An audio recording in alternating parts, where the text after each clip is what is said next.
still just that though. That's not good. It says we're live. You have a tab open. The link. Yeah, just open it.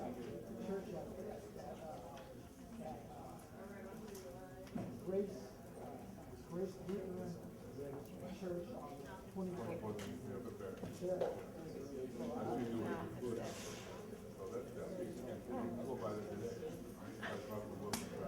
Oh, it is? Which one? I know it.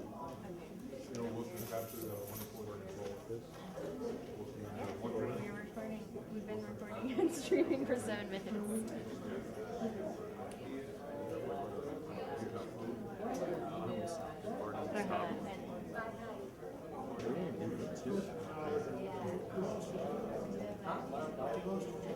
We're in input 1, right? Yes. Did I not change it? Channel. I don't think so. We don't need that. We do need. Oh, that's internal.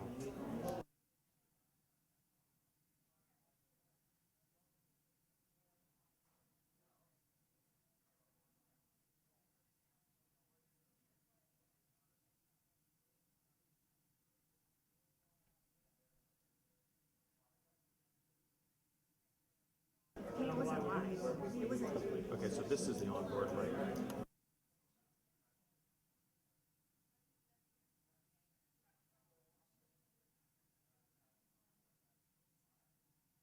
And just go like that and leave that on 2 if you feel better. Oh, wait, no.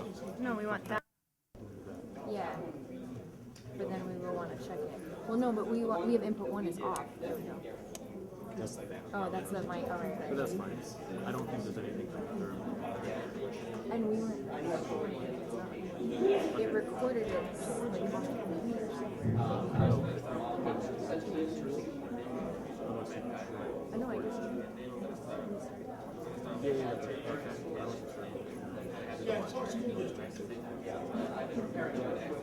Okay, so let's just start it now. Yes, it's restarted. It's live. Yes. So it's live.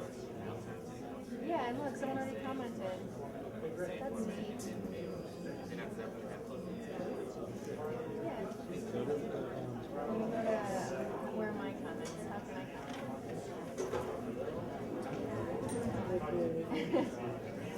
Oh, look!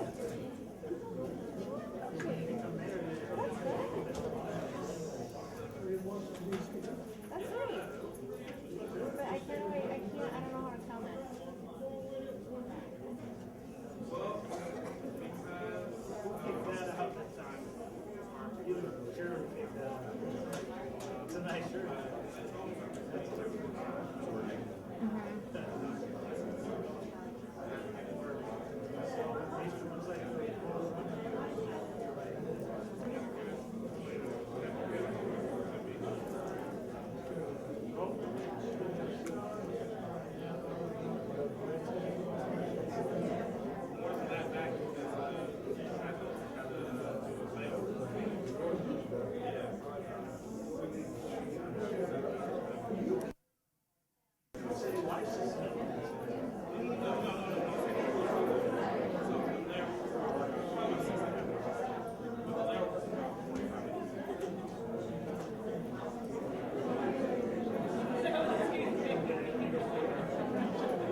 Because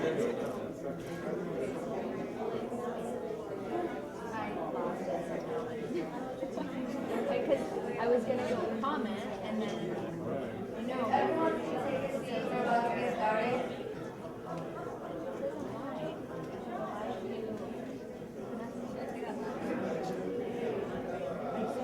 Comment from in here. That'd be nice.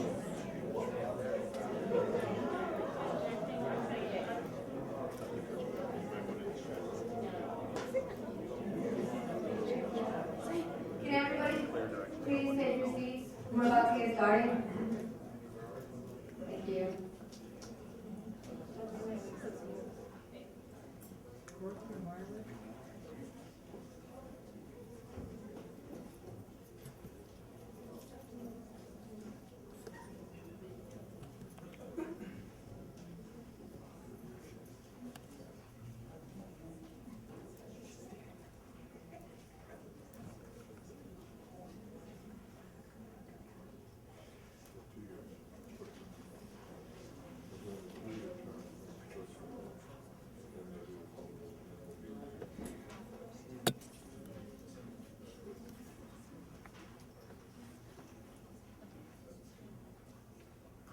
Welcome everyone to the Youth-Led Candidates Forum, which is co-hosted by the RYSE Center, the Investing Youth Coalition, and the League of Women's Voters of West Contra, Costa County.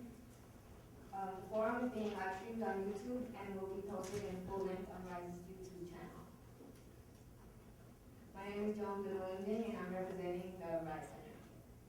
My name is Sam Wilson, and I'm also representing the RYSE Center. I'm going to review the format of the forum with you guys. So we have split candidates based on the position that they're running for, and each grouping of the candidates will have 90 seconds for the opening remarks, 1 minute to questions, and 1 minute for the closing remarks. We have our timekeepers who are located right there, and the names are Carnisha and Isonia.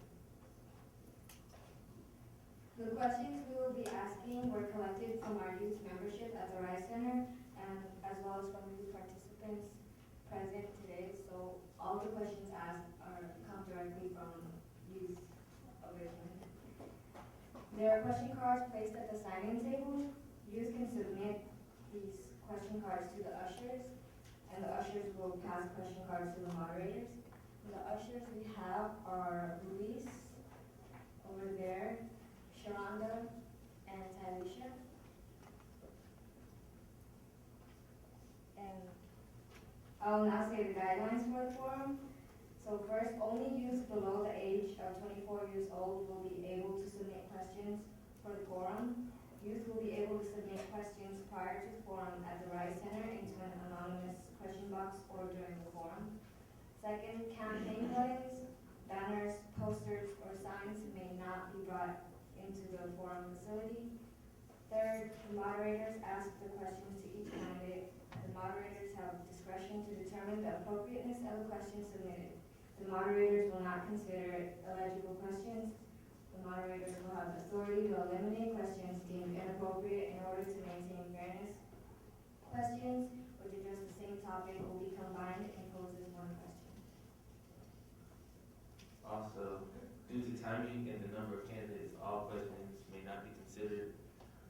Candidate supporters in the audience will not be allowed to call out, cheer, whistle, or in any other way disrupt the forum. And candidates may not make comments or discuss in the background of other candidates. So now we're going to welcome the short-term city council candidates. First we have Jael Riley, Anthony Creer, and Corky Cruzet.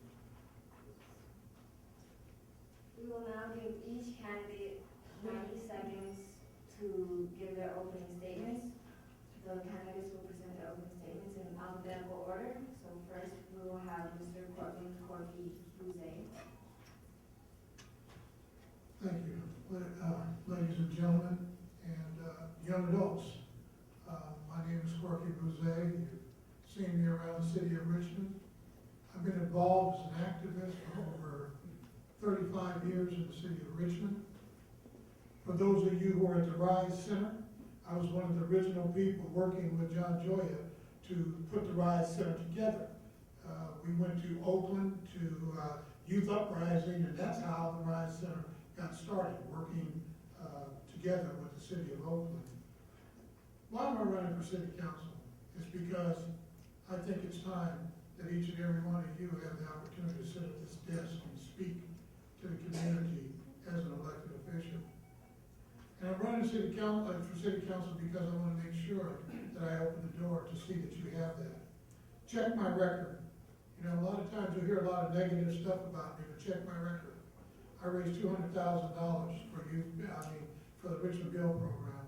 I raised $150,000 for youth bill. Myself and Jackie Thompson, my friend and partner, we tutor the youth for GED programs for free. A lot of people don't know that because we don't write about it. One thing that you know out there in the street, if you know anything about Corky Bouze, I have a word called street credibility. I don't think there's anybody else in this council can speak to that. Jobs. I'm bringing a $200 million project to Terminal 1, number 1, which is going to give 5 years worth of jobs to the young people of the city of Richmond. Okay, thank you. We just want to remind you that you only have 90 seconds for opening statements. That was open. Yes, please. I'm sorry, say that again. You have only 90 seconds for opening statements. Oh, Thank you. Next, we'll have Anthony Creer. Good evening. My name is Anthony Creer. I'm a lifelong resident of Richmond. I have 4 kids. I live with my wife Tracy, and I've been a long-time resident here. I went to school here. I still work here. I love Richmond. I'm looking forward to serving the community. I've always been a part of the community, but having fun or working hard, and that's what I want to bring to the city council. A work hard attitude, a get along attitude, someone who can focus, stay focused, and get things done in the city council. I'm looking forward to the opportunity to meet each and every one of you. The most important people here to me is everybody in the audience. Myself, I'm just a worker here. I just be here just to work and just be a part of the community. And again, I just look forward to meeting everybody, and thank you for giving me this chance to be here with you. Thank you. Next, we'll have Jael Myrick. Well, thank you so much, and I want to thank the RYSE Center and the Invest in Youth Coalition for putting on this forum. And first of all, I want to say how excited I am that the Invest in Youth Coalition is actually putting on a campus forum, because so often we go through different interest groups and different groups and seek there, but youth are consistently left out of that. And the coalition and the movement that RYSE started and that the Invest in Youth Coalition is continuing is critical, and I've been honored to work with you all on that. My name is Jael Myrick. And I'm kind of the Kendrick Lamar of the city council in that I rep for the 80s babies. So, you know, I've been honored over the past 2 years to serve on the city council and move forward. And we actually began investing in young people. There's a program that we started called the Richmond Promise that's going to guarantee every young person for the next 10 years has money for college based on a $35 million grant from Chevron. I pushed that when I ran last time. I worked to make sure we got it done. And it's something that wasn't talked about before I came to the city council. It's something that we're moving forward with now. The next big challenge is making sure that what the Invest in Youth Coalition has been talking about becomes a reality. That we have a youth budget, that we actually prioritize programs for young people. So that's something that I've been on the ground floor on, and something that I want to keep working with you all on. And I just thank you all for being heroes, and I thank you all for being active, because we need to make sure that the youth continue to have a voice. I'm 29 years old, and I've been proud to be that voice for the past 2 years. Thank you for that. Next, we will begin our questions segment. And the first question we have is, if you were elected, how do you plan to make change in Richmond, and what 3 values would you offer to the city? First, we're going to start with Anthony Creer. Can you repeat that question one more time? Yes. If you were elected, how do you plan to make change in Richmond, and what 3 values would you offer to the city? How would I plan to make changes? With the council that we all get along with, that everybody can work together, I would move forward with youth programs, with all kinds of just things that would, quality of life issues that need to be changed in Richmond. Richmond has a beautiful history of being a young people's community. Back when I was a kid here,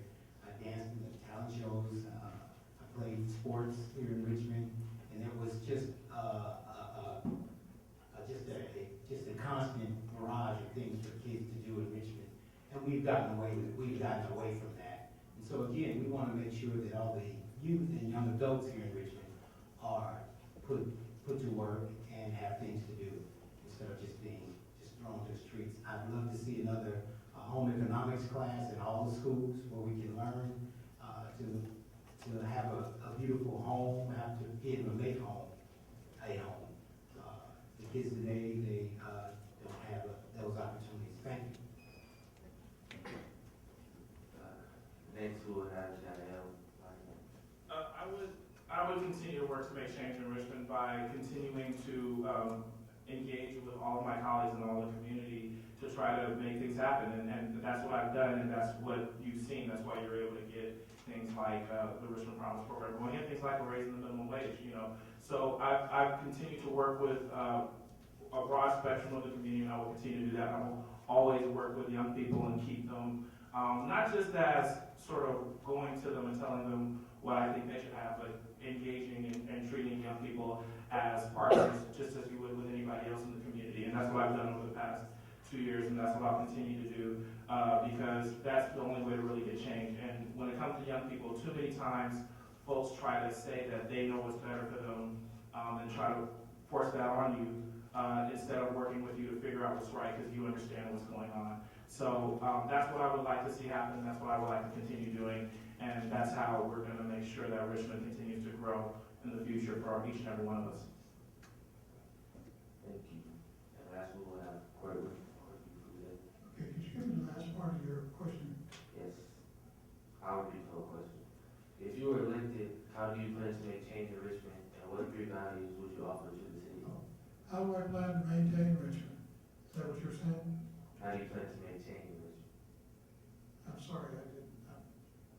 How do you plan to? Make change. Oh, make change in Richmond. Speak up a little.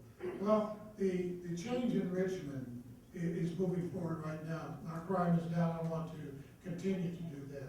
Whether you know it or not, ladies and gentlemen, I possess 2 lifetime teaching credentials. I came to the city of Richmond to see to it that youth get education. I also plan on continuing and making a vocational education center for those who have a vocational education. You heard about the Richmond Promise Program. Well, don't get fooled. If you go to Salesian or you go to any of those private schools, you can't get the Richmond Promise. You have to be in the Richmond High School, and I want to make sure that that gets expanded to all people of the city of Richmond. Also, I want to see to it, in moving the city forward, is that everybody has a high school diploma, and minimum of a high school diploma or a GED, and I will continue to volunteer my time. And I think programs like the youth, Youth Bill and youth programs should definitely be enhanced in the city of Richmond.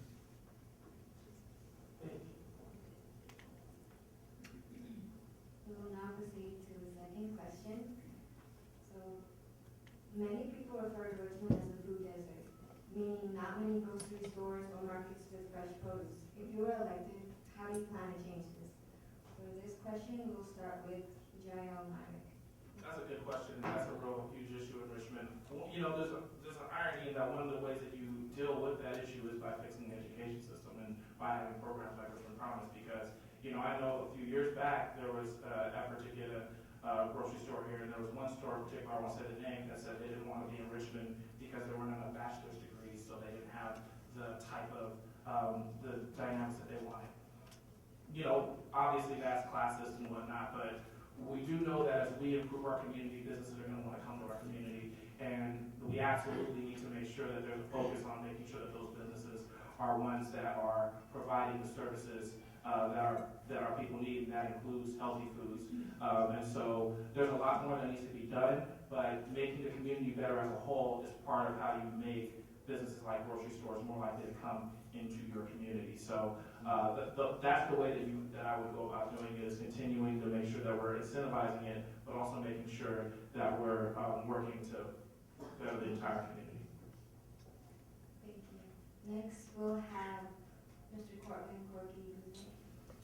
Okay, well, one of the things that has not happened in the city of Richmond is businesses coming in that have healthy foods, such as Trader Joe's and stores like that.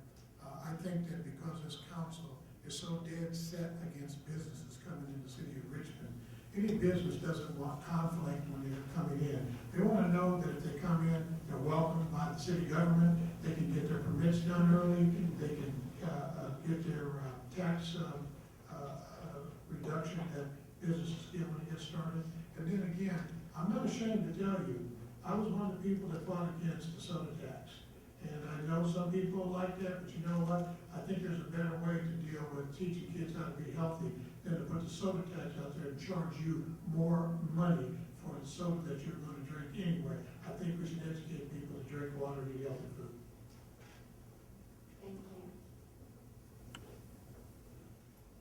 Thank you. Lastly, we'll have Anthony Greer. Yes. I'd like to see more businesses come to Richmond downtown.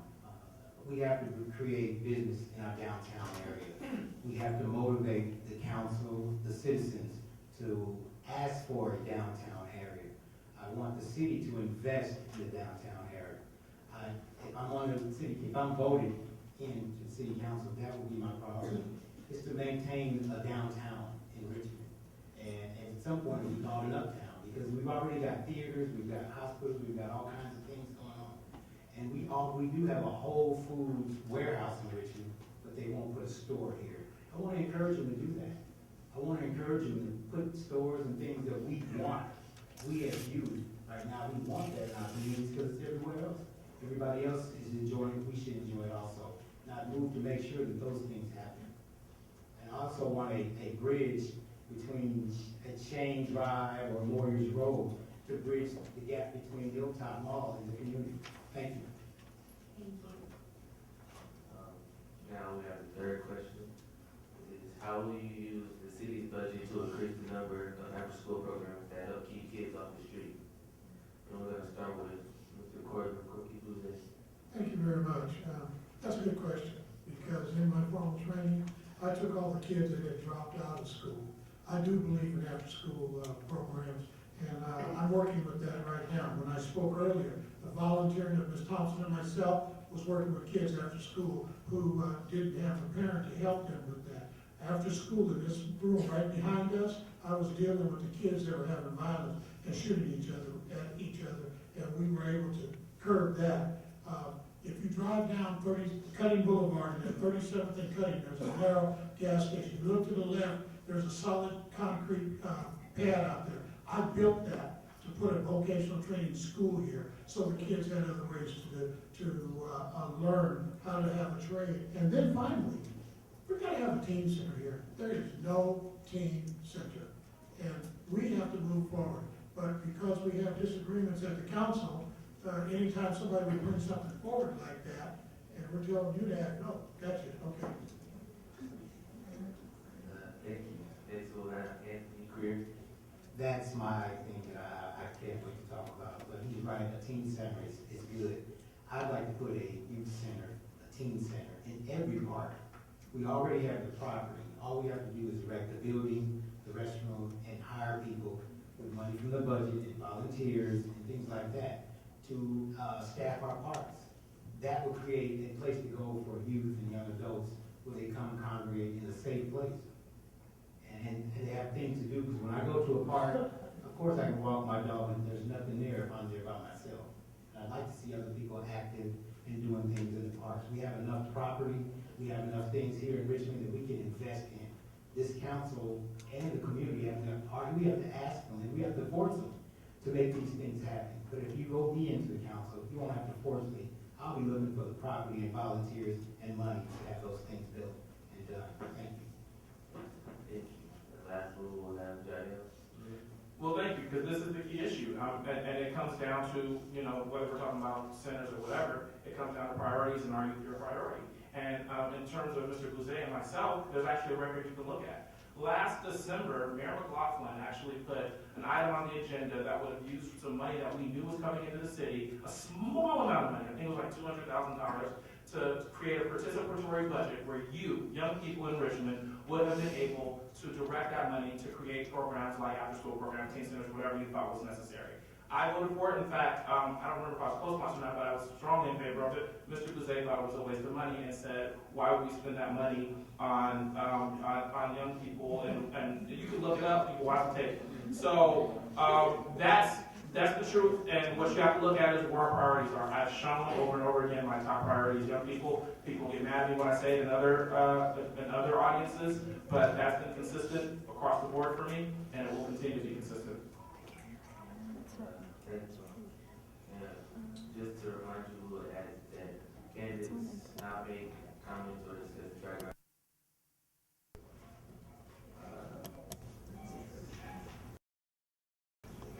So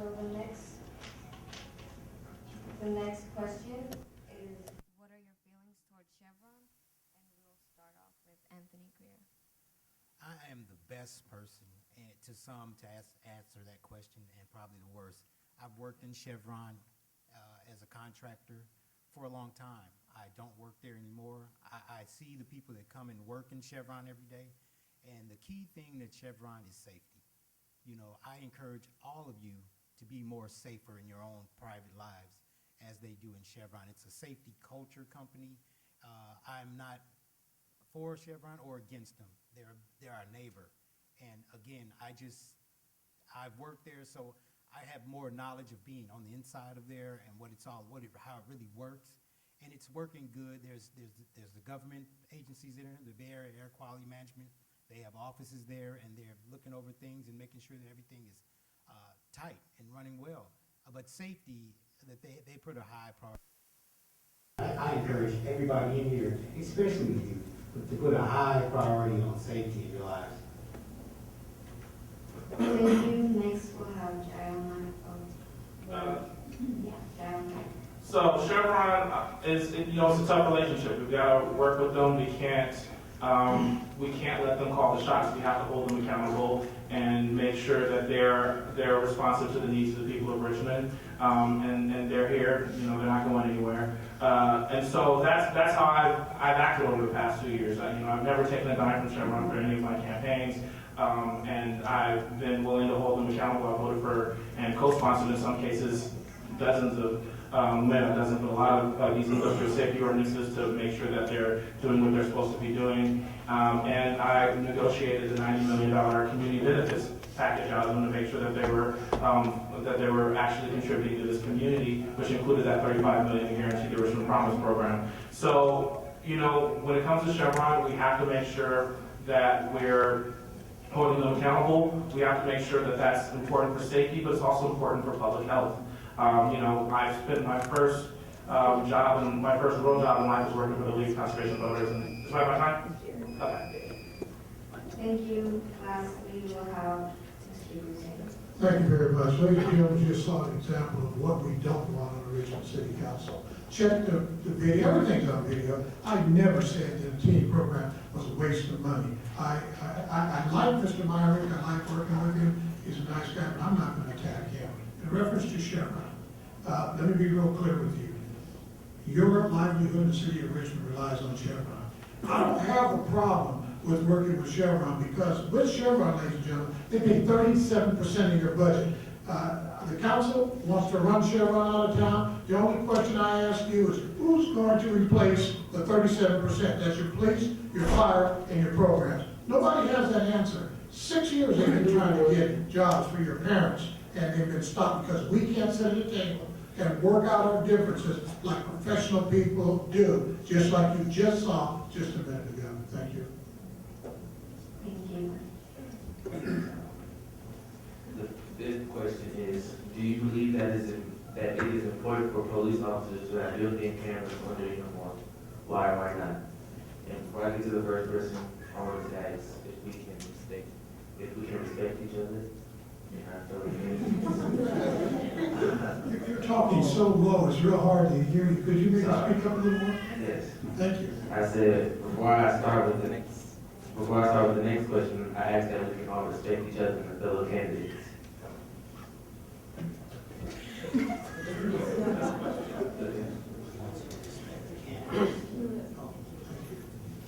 And first, we're going to start with Jael. Ask the question. Okay. Do you believe that it is important for police officers to have built-in cameras on their uniform? Why or why not? Absolutely. We've seen why and why not in a whole range of areas. In Richmond, we've got a good police force, actually, and they actually do get it around community policing. and whatnot, but it protects them and it protects us if they have cameras and that if we know what they're doing. Now, my understanding is that we're moving forward with that. I talked to the chief about this actually a few weeks ago. It was one of the first things I asked him after that officer-involved shooting over at Sam's Liquor a few weeks ago. And my understanding is that that is happening, is that we will be having those body cameras. But it's absolutely necessary. We see all over the place that, you know, there can be issues with authority. So when you have that camera there, then we have a way for everybody to know what happened, and hopefully everybody to behave in a manner that's respectful of the public that we're supposed to serve. Thank you. Thanks for having us, Mr. Buzette. Thank you very much. I definitely believe in the cameras. The cameras are a twofold situation. They protect the public as well as protect the police officer at the same time. There, gentleman that got shot over there, I know his family very, very well. I actually attended the funeral for him. And I think if we have those cameras, it just makes everybody a little more comfortable. Again, the city of Richmond has one of the finest police departments around. There is no other people that can match with our Richmond Police Department. So therefore, I truly believe that they won't be opposed to it, and I think it works for everybody. Thank you. Thank you. Lastly, we'll have Mr. Creer. Yeah, I'm for it also. It does level the playing field out there for everybody, not only the policemen and the people who they're stopping and all that kind of come in contact with, but the court system. And we need that extra set of eyes on the street. And it's for the safety of the community, the police officer, and for prosecution and things like that. So we really need that. Those tools really help the police department. We do have a beautiful police department, an understanding and compassionate police department that is working very hard to make things safe here in Richmond. And so far, they're doing a pretty good job. They've reached out to the community, and they've been proactive in making things happen. So cheers to the police department, and thanks. Good question. Thank you. So for the last question is, what plans do you have for young people seeking employment who are currently undocumented? And we will start off with Mr. Buzette.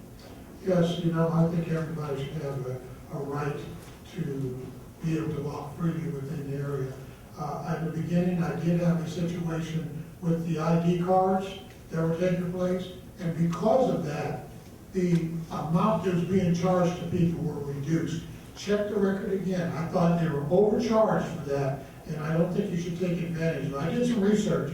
A lot of people were getting charged an exorbitant amount of money, and because of that, they have now lowered the amount, and you don't get charged both ways on that. Thank you. Next, we'll have Anthony Creer. Yeah, that's a beautiful question. The undocumented people that come here, my grandparents came here in the 50s, or actually in the 30s, and they also had the same issue. And things changed because the people of the community wanted it to. So again, things are changing, and those opportunities are coming available for everyone. You know, everyone who are undocumented, they have rights and privileges these days, and that's a beautiful movement that we've done. And it's all because we've all asked for it. You, me, and everybody here. So those opportunities are out there now. So we just got to, when we go back to work every day, we have to encourage people to hire and go ahead and quit worrying about all that. Good worker deserves work.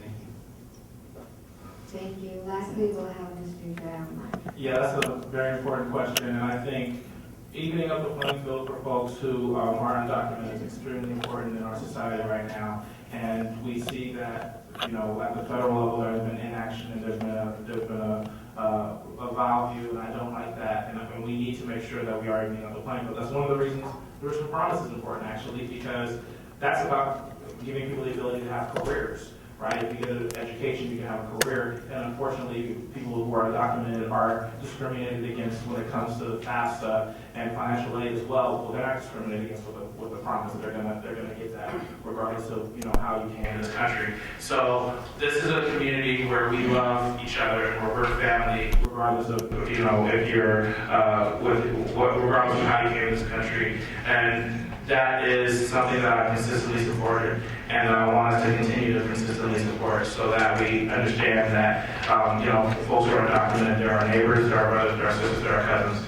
and we respect them. Thank you. Now we'll have our closing statements, which are also 1 minute each. And we're going to start with Mike. Okay, well, I thank you so much again for everything that the Invest in Youth Coalition and that the RYSE Center does to make sure that young people are represented in our public discourse. Your voices matter. And that's why I ran for City Council 2 years ago. That's why I'm here today. I'm proud to be the only member of the City Council that is under the age of 30, really under the age of 50, and the only person running for council that's under the age of 30. So the question is, are you going to let them take me out? Are you going to let them take the only voice that's a young voice off of the council? Over the past 2 years, that's real. Over the past 2 years, we've gotten a better investment in young people because that's been my #1 priority. And that will be my #1 priority. It's been everywhere I go, looking at my canvas forum, when I'm talking to any organization, it's consistent. So I want to keep working with you. I want to finish what the Invest in Youth Coalition started, make sure that we have a youth budget, and make sure that we're continuing to work to make sure every young person in Richmond feels valued. Thank you. Next, we'll have Anthony Creed. Yes, thank you for having this forum. You guys look really professional, and hats off to all of you for all doing this. Again, if you vote for me, you have the same voice that Mr. Meyer has also, a youthful person that will get things done. I have 4 kids, 3 that have gone to college. I'm experienced in sending kids to college. If you need any advice, any advice to get into college, please contact me. I got a whole script that will take care of you while you're in 11th grade and you'll be in. I guarantee it.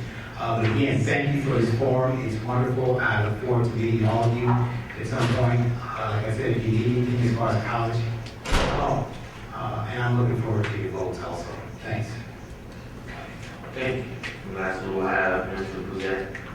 Thank you very much, ladies and gentlemen, for this forum that you put together. Let me say to you, you people, that you need to understand, one question that you never asked tonight was about the budget. You can't hold this unless you know what your money in the city is doing. I'm watching your budget for you. And I'll tell you this, ask most of your youth, and you might be the youngest person there, but I guarantee you I'm the most known. Their grandmother knows me, mom knows me, the kids know me. I'm in the schools. I put jobs together. I volunteer with them. One of the things that you want to make sure that you understand is how your city runs. That office of mine is open all the time. You can see me all the time. Or you can come to Casper's. You can see me at Casper's. Or you can ask your mother, your grandmother, your uncle, your cousin, your brother, and your next door neighbor. Who is Corky Boudet? Everybody knows Corky Boudet. Thank you very much. Please vote for me. Yes, Thank you.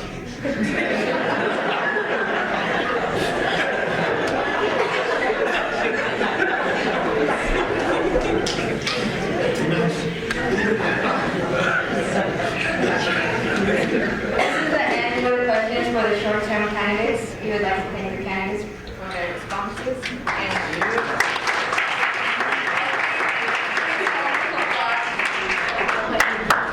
We will now transition into our next group, which is the long-term. Thank you. We'll let that full-time city council to thank you.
I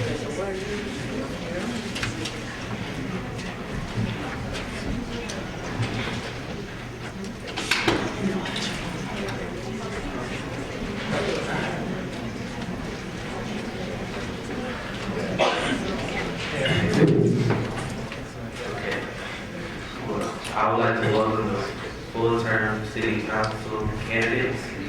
First, we have Giovanna Bethel. Next, we have Damian King, Albert Martinez, Eduardo Martinez, Gail McLaughlin, Charles Ramsey, and Jim Rogers.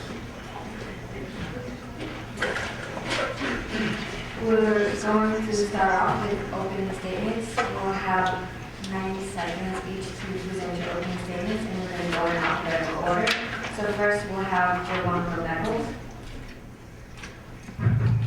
Thank you very much, and I'm actually very, very excited that this is happening. I think it's incredibly important for young people to have a voice. It's important for young people to feel empowered in their cities, and it's important that young people take necessary actions for ensuring that their community is exactly one that they want. In fact, most of the activities that RYSE has been doing to improve empowerment of young people, I've attended. I recognize the challenges, and for me, you are the future, which is why I work with young people. I work in children's mental health. I've been doing that for 14 years, and the only reason I decided to run for city council is to increase the quality of life for you, because I believe that that's how we make a change, that's how we heal Richmond, when we as adults show you respect, show you love, show you kindness, and show you that you're first and foremost in our lives.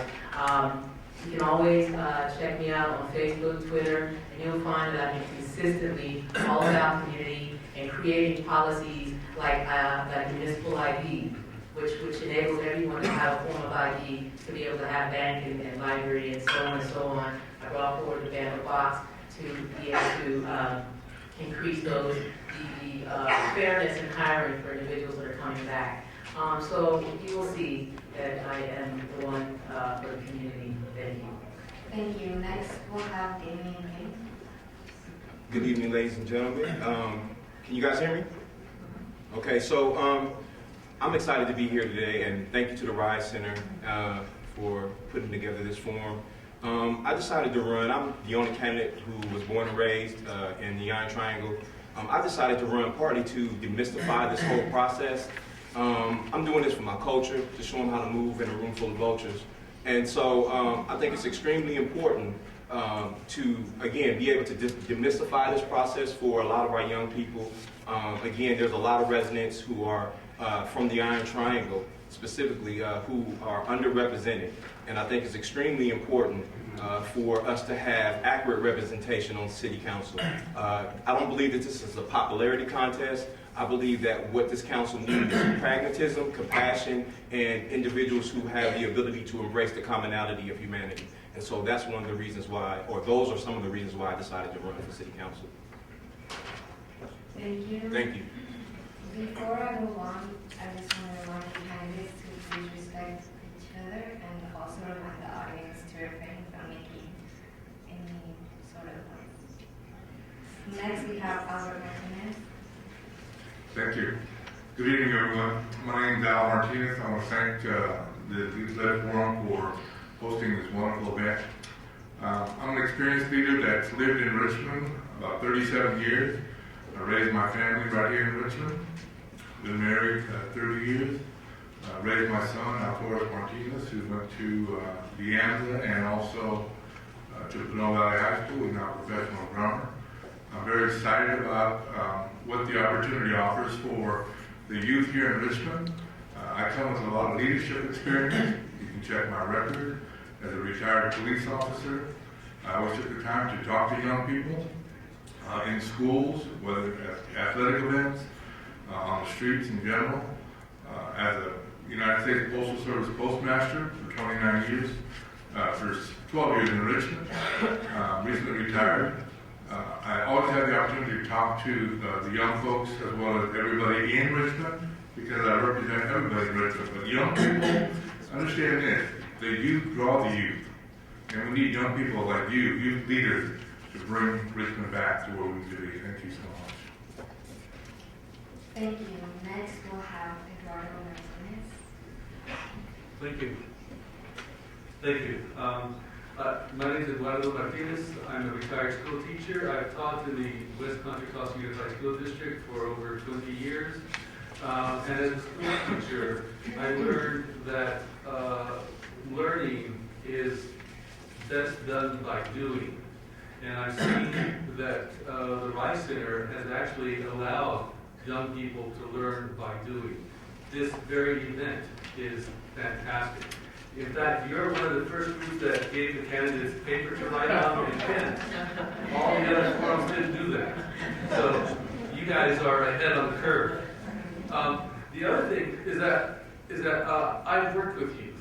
I've worked in juvenile hall. I've worked in, I helped set up a community day school for students who were truants, pre-expulsion, kids just out of juvenile hall, not ready to get into the regular schoolroom. And what I've learned is that teaching is about relationships.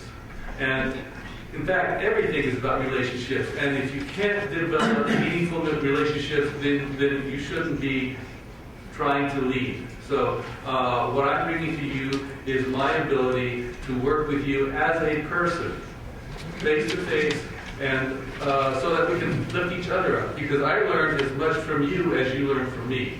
So it's that relationship that makes me a good candidate. Thank you.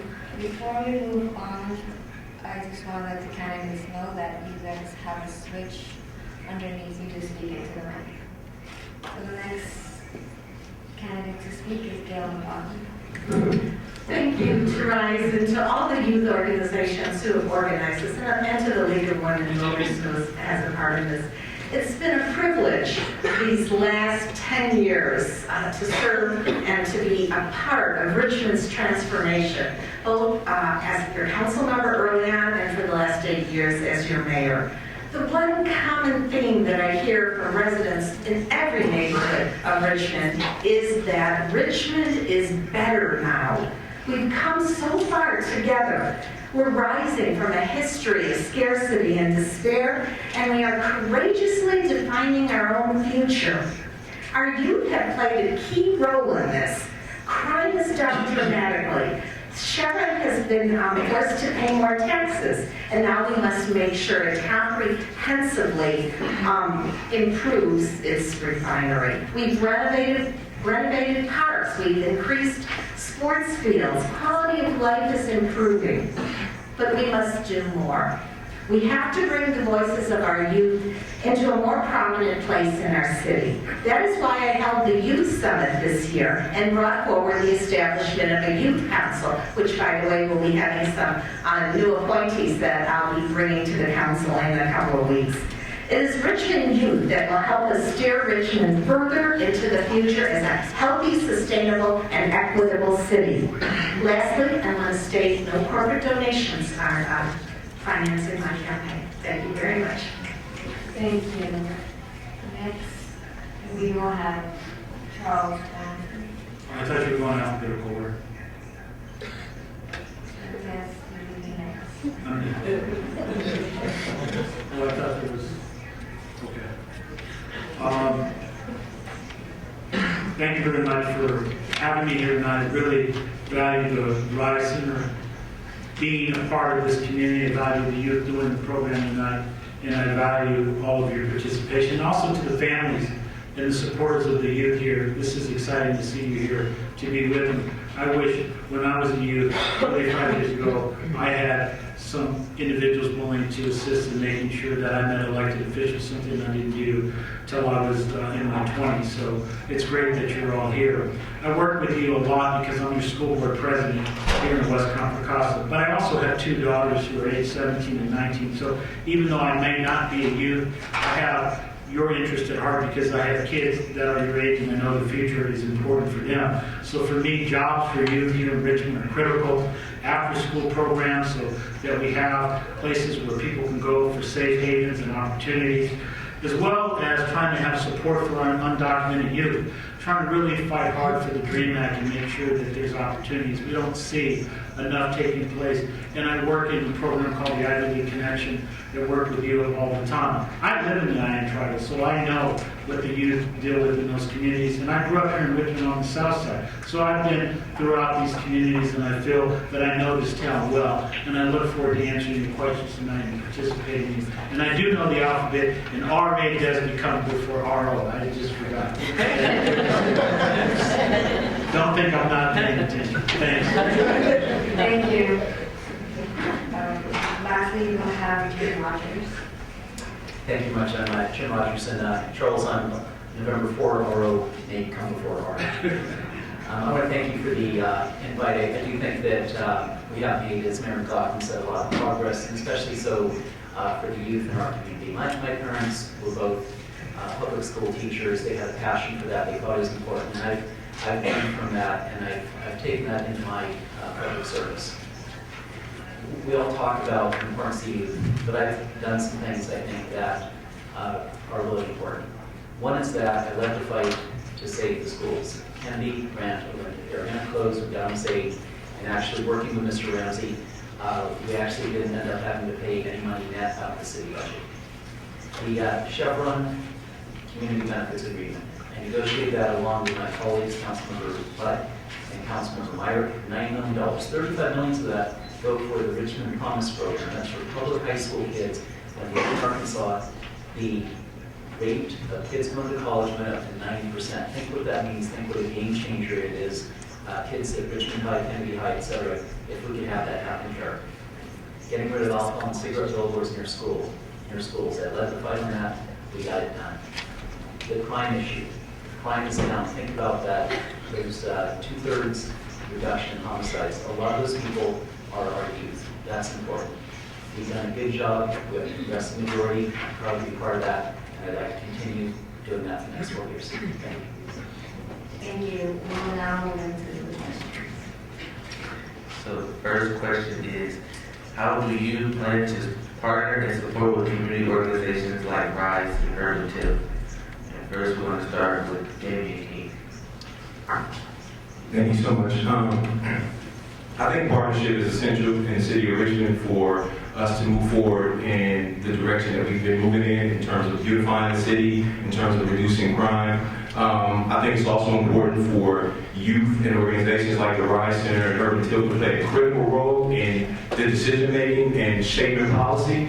But again, I think it's also about being pragmatic. So I'm one of those individuals who I like to take in information and then use that information and make decisions based upon facts and not just emotions. And so I think that's extremely critical. But again, as a young person, I'm deeply connected to what young people feel and what is important to them. And so I will be effective at being able to communicate that to my colleagues and to the community at large. Thank you. Next, we'll have Albert Martinez. Thank you so much. Thank you so much for that wonderful question. I would start by the same scenario that you're having tonight. As I mentioned earlier, youth begets the youth. I would take this type of forum if I was elected. I would take my city council colleagues to the schools and let them see the face to the council leaders. Let them see what we're about. Let them see that we're willing to move forward. Have collective ideas, committees to share where we're going to go forward, because it's your movement. You want to make the movement. We can make it happen. I'll make it happen. But we need to put the face to the name, and that's how you get to know the folks out there. You need to be interactive in the school.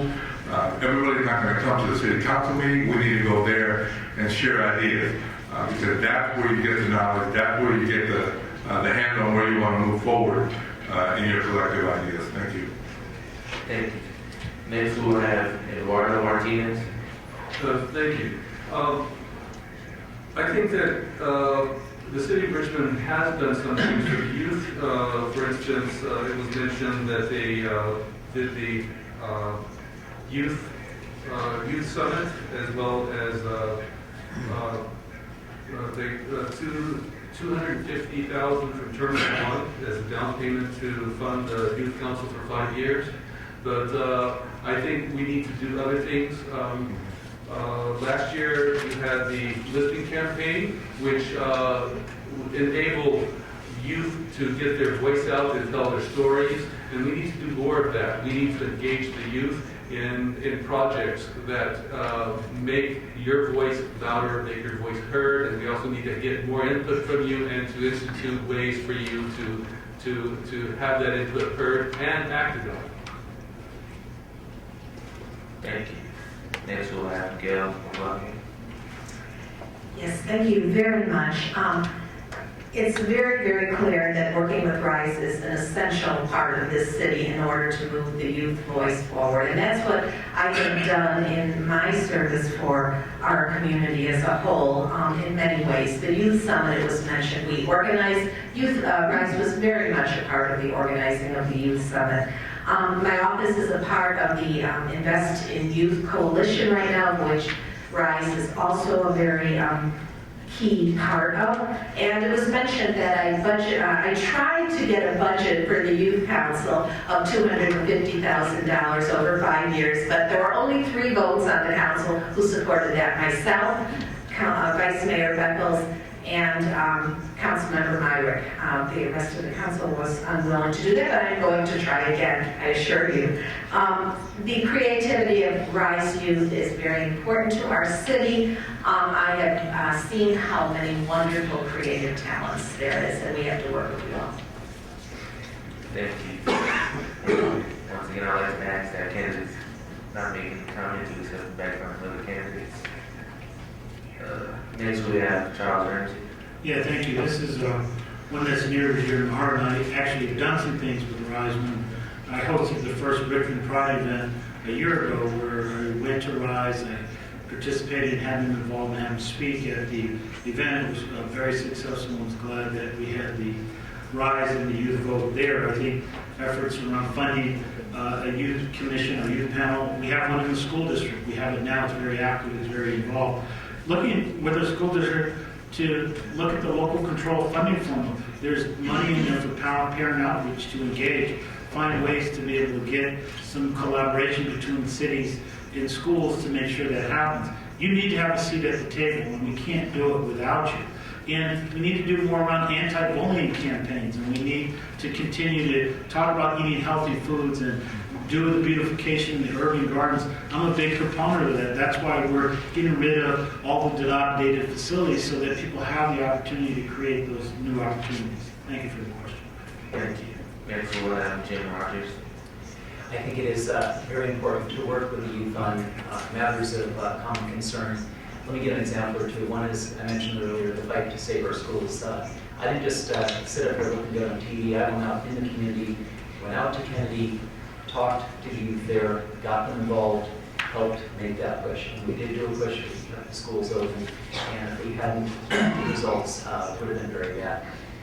We also managed to scare Chevron into a $115 million tax settlement. One part of that was a measure, which was an initiative which I filed, working with youth, working with education advocates. It would have cost Chevron about $3 or $4 million a year, and that was part of the reason why they coughed up $115 million. So we need to pick our issues, we need to work together, and we need to get things done. Thank you. The last blue one after Marco Beckles. Could you please repeat the question? Yes. Thank you. The question is, how do you plan to partner and support with community organizations like RYSE and Urban Partnerships is what I do. What I do in my day job, I'm a wraparound facilitator, which means that I partner with schools and teachers, with community centers like RYSE. In fact, most of the different forums that we've had, I was the one that made sure my colleagues came, because as a mental health professional, I think it's important that we have partnerships with youth centers. I believe that partnering with the school is important, making our schools community centers, gardening, and bringing all of what Richmond is and its beautiful diversity is incredibly important. I've had sponsorships with the Cloud, for example, their forums, or Dear Dream. All of the budget money that I have, the majority of it went towards sponsoring these types of events, because it's important that we work together. And that's how we're gonna make our community so much better. I partner with the HR Commission, where I'm liaison, and to stop bullying. Thank you. We will now move on to the second question.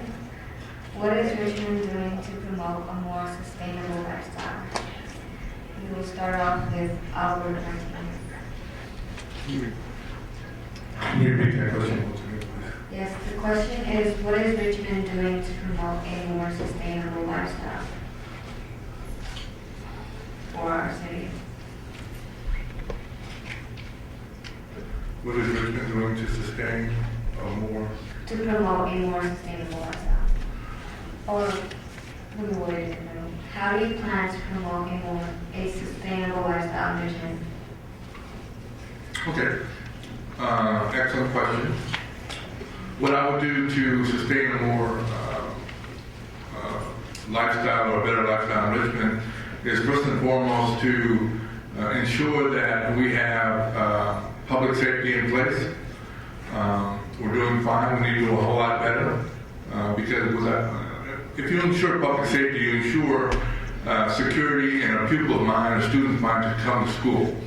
If you're going to have drive-bys and you're going to have threats and you're going to have carjackings, nobody wants to go to school and deal with that.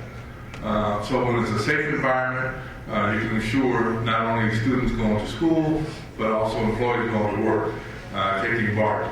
The other thing is we need to look at the faith-based churches.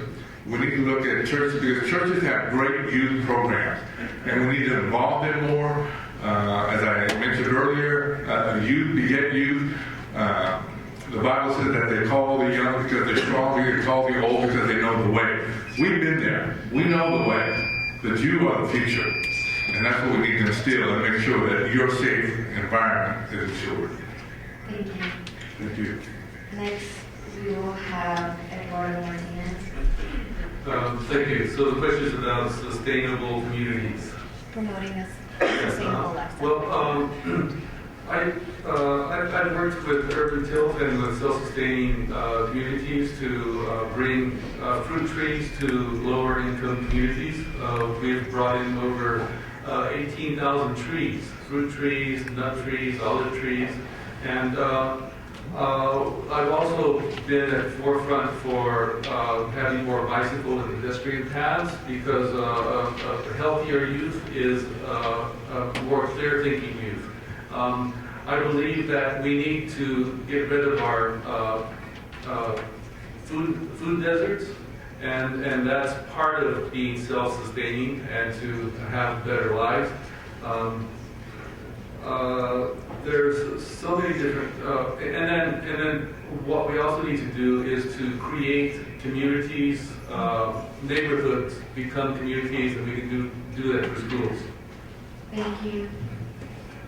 Next, we will have Guillermo McLaughlin, and before we start, just to repeat the question, how do you plan to promote a sustainable lifestyle in Richmond? You know, we have done so much to promote sustainability, and we want to keep that momentum going. We have installed more solar per person in the entire Bay Area, and we've done this with the use of the graduates from Richmond Build from our Green Job Training Program, getting the jobs to install the solar on rooftops. We are now part of MCE, which is Growing Clean Energy, which is a community choice aggregate, which actually means that people's electricity coming into their homes is coming from renewable sources, either 50% or 100%. We have bike paths. We push for this. We have renovated parks. The Greenway, those of you who know how beautiful and magical that is with the community gardens, and Urban Tilt deserves so much credit for that. And the reduction of pollution. We pushed hard and got a lot done, and we want even more emissions in our city. So, done a lot. Thank you. Next, we'll have Charles Branson. Yeah, thank you. I think it is what you've heard about the environment, the shoreline, the park. We're really getting into the urban core of the city. too often we see activity around the shoreline periphery. Well, where I live, there needs to be more engagement and more involvement in terms of making these communities citizens. When you drive down 22nd and 23rd, it's nothing but a freeway. We need to figure out a way to get some more bike lanes. I see starting to happen after you go under the underpass, but once you get past a cutting, it starts to change. And so we need to really do more around getting rid of the blight. You've heard about marine clean energy. Also green jobs and more education with you and the youth, and making sure that you learn early on about how to make your own community sustainable. I think it's the #1 issue that's going to be face us in the next 20 to 25 years. Thank you. Next, we will have Jim Rogers. Thank you for the question, appreciate that. When we dealt with the Chevron refinery, we went from a situation 6 years ago where, as Congressman George Miller said, they tried to slip on RYSE. I opposed that 6 years ago. Councilman Black did, George Miller did, Dr. Henry Clark of the West County Toxins Coalition opposed it 6 years ago. When myself, Tom Butt, Gail Meyer got done negotiating with Chevron, we all supported it. Why? Because we made Chevron step up to the plate. Not just the $90 million, not just the $35 million for the Richmond Promise, but the toughest refinery safety guarantees in the history of this country. No net greenhouse gas emissions. That's why Congressman Miller was actually calling council members to lobby us to support it.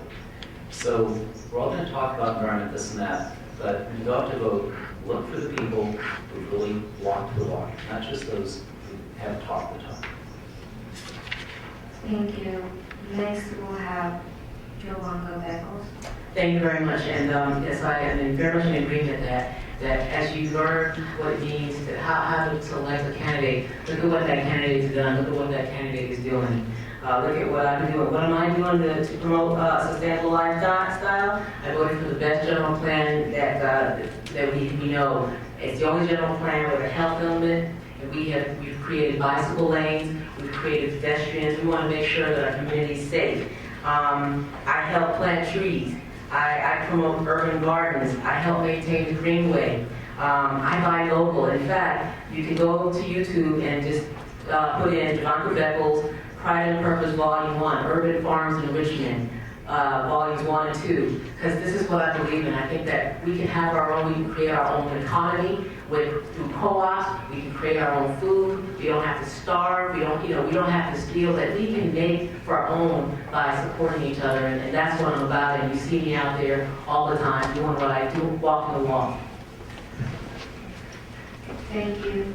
Lastly, we'll have Damien King. I think that one of the ways that we can be effective at promoting a sustainable lifestyle in Richmond or sustainable community is obviously education and supporting organizations like Urban Till, but also it's important to increase, you can't do any of that without resources, money. And so I would love to increase the capacity for unrestricted resources and unrestricted funding so that we can develop social enterprises, so some of these organizations can be able to generate revenue to fund themselves. And so we won't have to rely so much on soft funding or corporate giving that comes with stipulations that don't allow these organizations to have develop endowments or again create social enterprises so they won't have to rely so much on what people can give them. Thank you so much. Thank you. Now we'll move on to question 3. How do you plan to address unjust actions done by the police? We're going to start with Eduardo Martinez. Yes, we do have a police commission that looks into things, but someone mentioned the cameras on police. I believe that is essential so that we have a record of exactly what happens every time there is a police citizen encounter. We do have a good police department, I believe, one of the best in the state. We have community policing, which increases the trust between the community and the police, and we do need that trust. The more trust we have with the police, the better relations we have with the police, the less infractions we will have, the less injustice we will have. And we also need to stand up for each other. Anytime any of us sees any injustice, we need to speak out and make sure that we are there for any citizen who needs our help and our witness. Thank you. Thank you. Next we'll have Dale McLaughlin. Well, first of all, we do have a very good community-involved police force, and I want to thank them for all the work they do. Before we even had Chris Magnus as the police chief, many of us were supporting community-involved policing, so I think the city manager heard us, and it was clear that he hired Chief Magnus, and we've gotten some great results. That trust, as Eduardo mentioned, is so important. I think the cameras are absolutely essential, and I want to let you all know that it's on the agenda for next Tuesday night to fund cameras for police officers, so that that record is there. We do want to make sure that that record is there, so we don't want any police officers veering away from what they should be doing, which is being, being sensitive and not forceful in the way they conduct their business and building that ongoing relationship with the community. Thank you. Thank you. Next we'll have Charles Ramsey. And I think it's been spelled out by our mayor and Mr. Martinez. And we do have a lot of community policing that's been active, engaged, and involved. And I think having that dialogue and that relationship and that interaction helps create opportunities so we don't see something like a Rodney King, which was a big deal and really signaled sort of the height of a good example of police brutality and then just beating. But at the same time, police do have a tough job, and I think we have to listen and sort of understand and work with them because they're here to make us safe and to protect us. And that's their number one priority. So I think it's about respect at the end of the day. And if both sides sort of understand and respect each other, I think it can go a long way towards not having. But having a police commission makes a difference to ensure that if there is something that does happen unjust, that there's consequences. There should be punishments and penalties for people who engage in unjust behavior. Thank you. Next we have Jim Rogers. I want to thank whoever it was that came up with that question, because that's an area where we're doing well, and you really haven't seen it covered for the most part in the press. The press talks about employment being up, homicides down, regular crime down, et cetera, but the fact of the matter is that similar jurisdictions to us over the last 7 years have had maybe on average 5 or 10 cases where police shoot their guns and somebody dies. It's a tragedy. We've had one. We have a person that we had to basically lay off because prior to Chief Magnus, we were having a lot of citizens' complaints. Now at this point, the complaints went down so far, you have to lay off the person. So this is a credit, not just to the chief, but the whole department, and it is important, regardless of whether somebody is a victim of a homicide by somebody who's out in the street shooting somebody, or whether they die because of an encounter with the police. They're just as dead. It's just as tragic, and I am very proud of our progress on this front. Thank you. Next we have Jamarco Beckles. That's one of those questions where we can honestly say that in Richmond, we've not really had to deal with, because we do have a police force that has changed dramatically in the last several years, from one where it's sort of, overlooking and being overlord to more a partnership with the community. And I think that's the kind of thing that's wonderful, and that's the kind of thing, that's the kind of department we want to continue to have. However, were there to be unjust action by our police, and I'll back up really quickly because I think that having the cameras would of course, keep those kinds of things from getting out of order. But I wouldn't want to stand up. I stood up, and you, again, go to Facebook or my Twitter page, you will see pictures of me standing up for justice, standing up for Trayvon, standing up for Mike Brown, standing up when there is injustice, not just in Richmond. Thank you. Next we have Dan So I think it's extremely important for, let's be honest, we have citizens who are part of this community who are suffering from, who have experienced trauma, whether it's direct or vicariously, who, regardless of how much progress we have an incredible police force, by the way. I think Chief Magnus is very innovative. But I think that it's also important to understand that people are impacted by trauma, whether it's directed or vicarious trauma. And so there are people in this community who still have distrust for police. And so I think it's extremely important for us to have culturally competent public safety policies that go beyond just policing, but actual engagement when there isn't crime, when there isn't issues going on in the community. Still have police that walk the neighborhoods to get to know the people in the community with regards to the beats that they operate and function in. So I think that's extremely important. And police do have a tough job. So, but again, culturally competent public safety policies are essential. Thank you. And lastly, we have Albert Martinez. Thank you. Excellent question. I truly believe in police cameras. I think it's certainly a role towards transparency. It can go both ways. Certainly include the facts both ways. First and foremost, we have, as has been voiced already by my colleagues, an outstanding police department here in Richmond. Even when I was a police officer, we've come a long, long way. And I think you heard the mayor voice that. But we have exceptional leadership in Chief Magnus. I was part of the Richmond community leadership that brought him here, that interviewed him and selected him because he has that characteristic. And the characteristic that you see him, and that's certainly envisioned towards his staff, is that he has approachability. The community can approach him, neighbors can approach him. You have community policing. You have chaplaincy program, which I'm a part of, which I am the chairman of the chaplaincy program here in Richmond that supports the police department. But you also have a Richmond Police Commission that's very involved and that will help sustain that also. Thank you. Thank you. Unfortunately, due to shortness of time, we only have time for one more question. The last question will be, how will you use the city's budget to increase the number of after-school programs that help keep kids off the street? And we'll start off with Gail from Boston.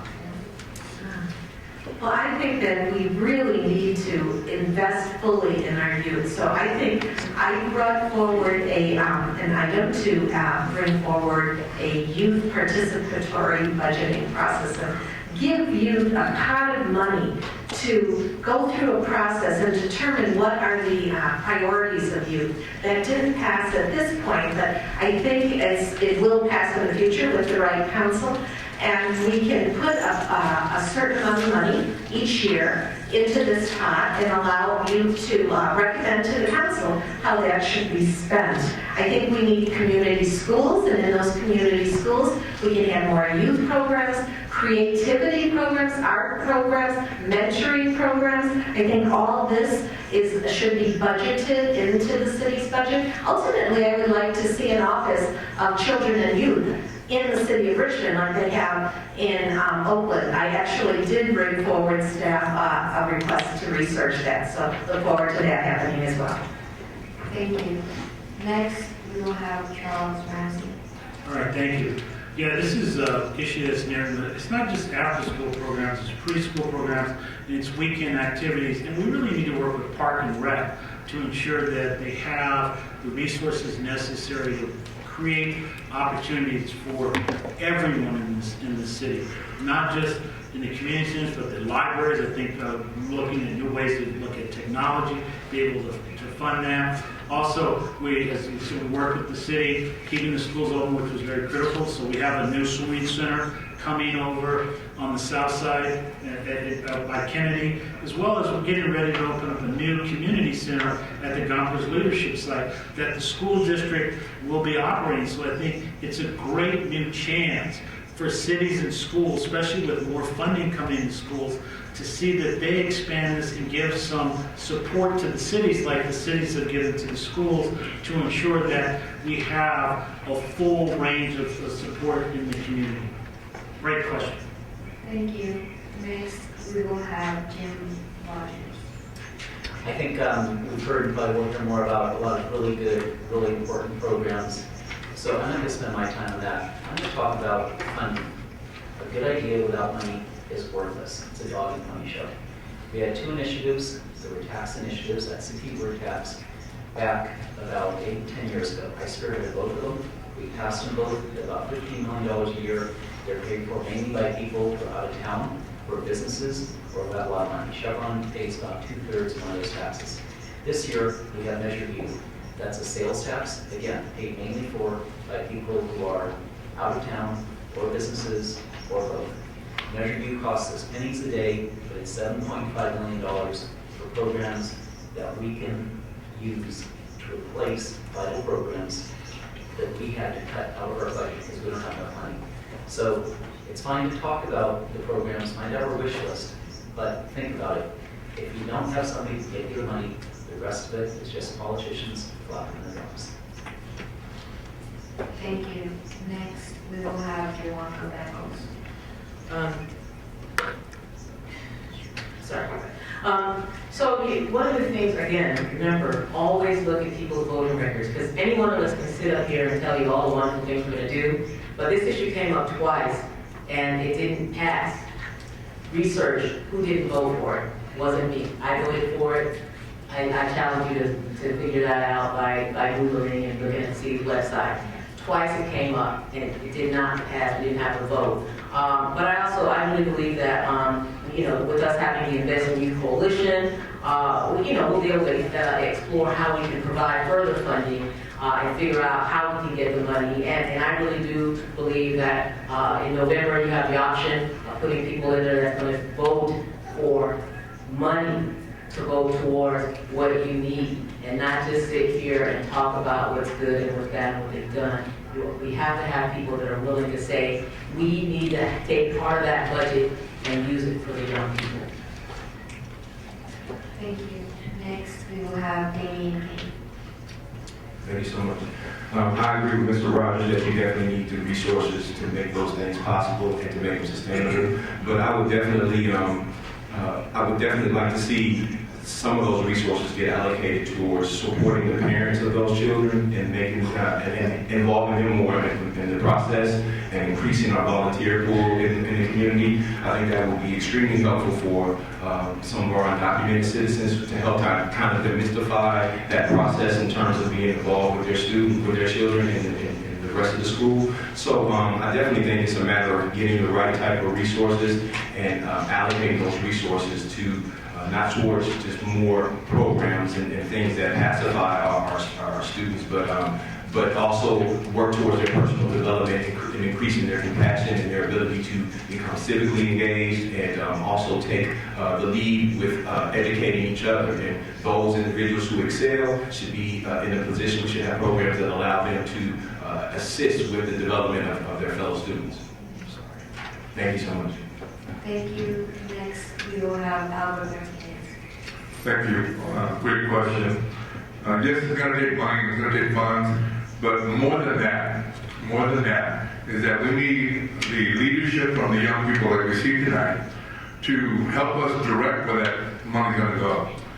Don't let the city council tell you where the money's going to go, whether it's me or anybody else. You need to stand up as leaders, aggressive leaders, with a passionate voice and say, this is what we need, this is what we're going to stand for, and we need to move forward with this. Once we have that coalition, that bond, we can move forward. I'll be your champion to lead the cause. But we need you, like we're seeing tonight. This is beautiful. This is what we need to move forward and to get those funds funneled in the right direction. Thank you. Thank you. Lastly, we'll have Eduardo Martinez. Yes, I was at Easter time, I was at Preston Park in the neighborhood, and I noticed that the youth there during the Easter break were just standing around, just hanging out. And that's because they had no place to go. Just right next door, we have Booker T. Washington, and they have facilities. They weren't open. So it's not a matter of resources, it's a matter of priority. Of course we need the resources, but if we don't prioritize youth investment, then it's not going to be funded. So we need youth voicing their needs. I would like to set up Education Commission, and on that Education Commission, I would like representation of the youth, so that the youth can have a voice in what they want from their education. And I would also talk to you later.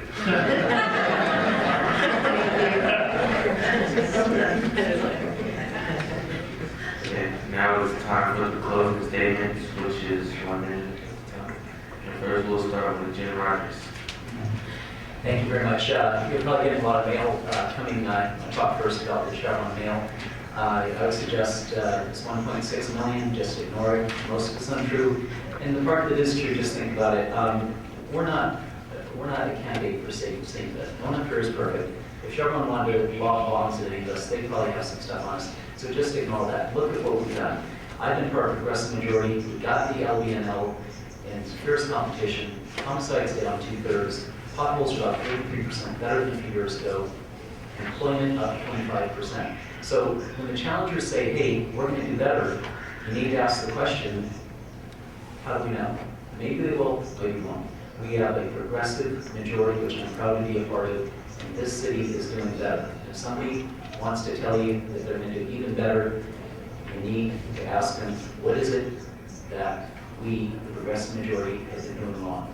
And I think on a whole number of different areas, we have been bringing this city up. Thank you. Thank you. Next, we will have Charles Ramsey.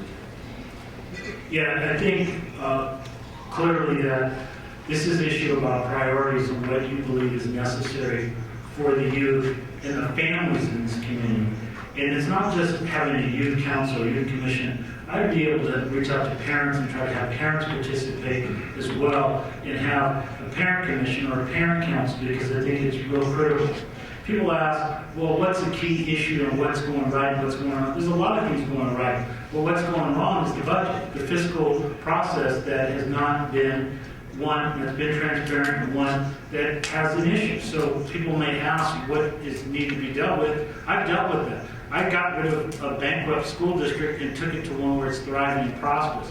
We have now expanded programs and opportunities and done a lot of good things. We've created gay straight alliances. We've created anti-bullying campaigns in the district, and we're going to continue to fight.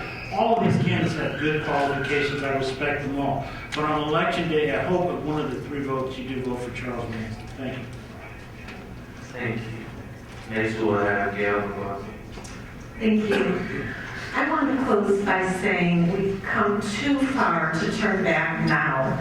Over the past 10 years since I've been on the council, 8 years as mayor, we have really reversed the downward spiral of the city. We have to keep this momentum going, and we have to have youth involved in this transformation, or the transformation won't continue. I'm deeply committed to continuing the transformation with and for our youth. That's why I held the Youth Summit, and that's why I put forward the establishment of the Youth Council. But it takes political will. I'm so honored to serve on the council with Vice Mayor Beckles and with, true progressives like Vice Mayor Beckles, like Councilmember Myrick and Councilmember Butt. I'm running as part of Team Richmond, which includes Vice Mayor Beckles and Eduardo Martinez. And as a community, we can rise even higher together and shine even brighter. Thank you. I would like to make an announcement that would again next the candidates to respect each other. Next we have Eduardo Martinez. Yes, I would ask that you vote for me, and I would like to ask you to Google marchforeducation.org so that you can see a bit of Richmond history and see how community led by youth can make a change.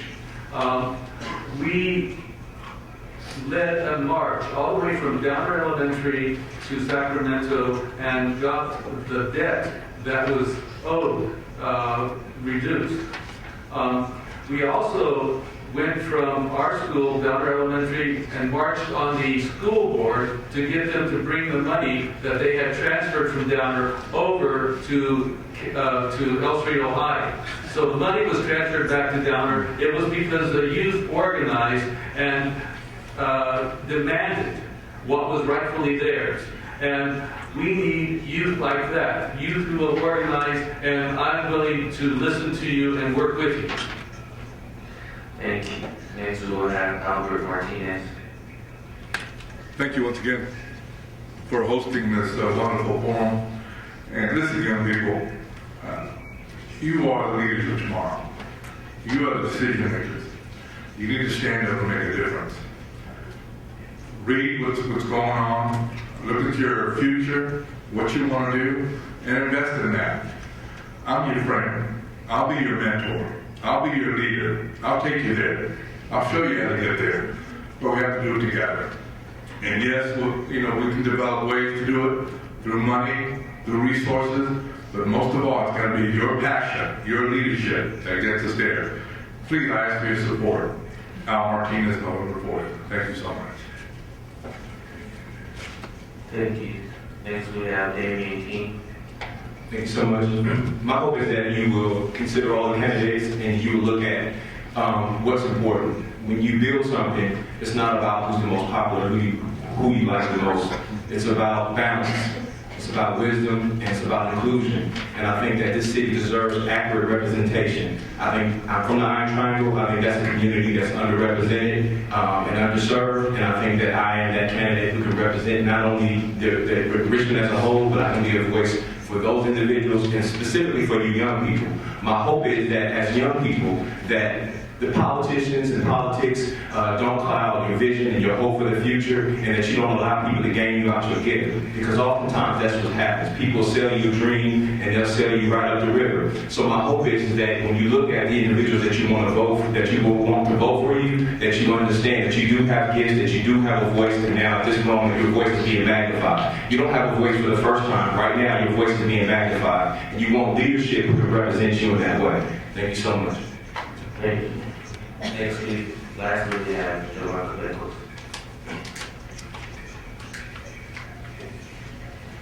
So one of the biggest issues in this election, as you probably know, is whether or not Sherman's going to be able to buy a city council. And I believe that big money pollutes politics big time. That's why I'm not for sale. That's why Team Richmond is not for sale. I refuse corporate and developer contributions so that I can represent you all.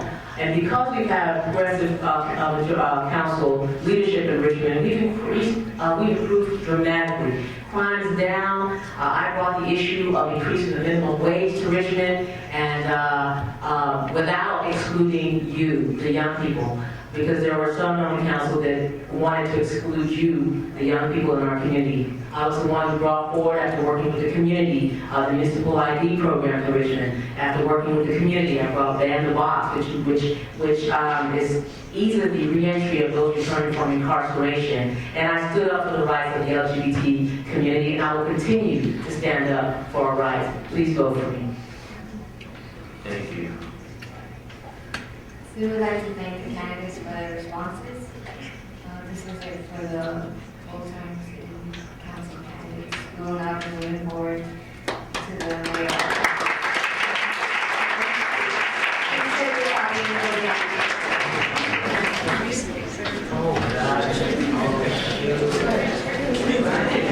Great job, you guys.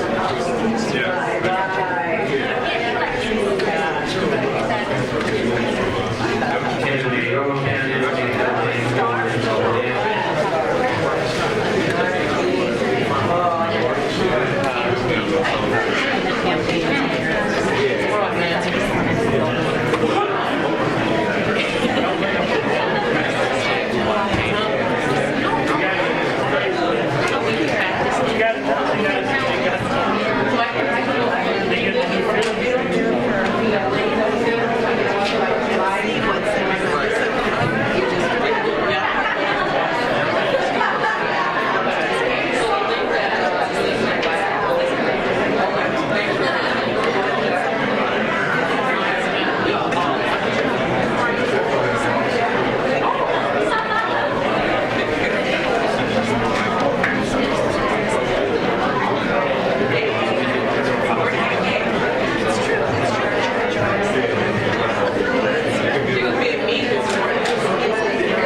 have first Nat Bates, Tom Bud, and Uche Waenu.